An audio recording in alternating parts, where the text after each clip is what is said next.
এখানে ফলের রস বিক্রি করছে। আমার খুব পেঁয়াজ চেষ্টা পেয়েছে, কিন্তু আমার কাছে তো পয়সা নাই।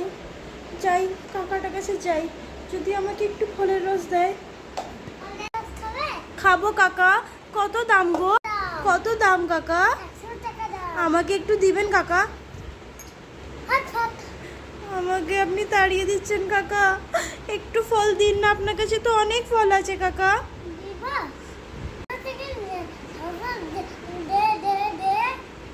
আপনি দিবেন না কাকা আমাকে?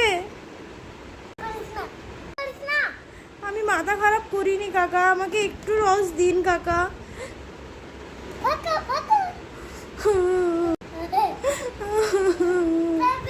আমার খুব কষ্ট হচ্ছে, এ আল্লাহ আমাকে ফল মিলিয়ে দাও আল্লাহ, আমার খুব কষ্ট হচ্ছে। কোথায় কি খাবো? কাকাটা আমাকে কিছু দেয় না। কোনো ভালো মানুষকে পাঠান আল্লাহ, কোনো ভালো মানুষকে পাঠান। দাদা আমাকে ওই ফলওয়ালা ফলের জন্য খুব বকেছি, আমাকে ফল দিচ্ছে না। আপনি পয়সা দিবেন আমাকে, এটা দিয়ে আমি ফল কিনবো? ঠিক আছে কাকা, আপনার ভালো হোক। আমি ফল খাবো, এবার ফল কাকুর কাছে যাই, আমি ফল খাবো। কাকু এবার আমি পয়সা এনেছি, আপনি আমাকে একটু জুস দিন। আচ্ছা দিচ্ছি। নিন পয়সা নিন আপনার, আপনি আমাকে একটু জুস বানিয়ে দিন কাকু। উল্টো হচ্ছে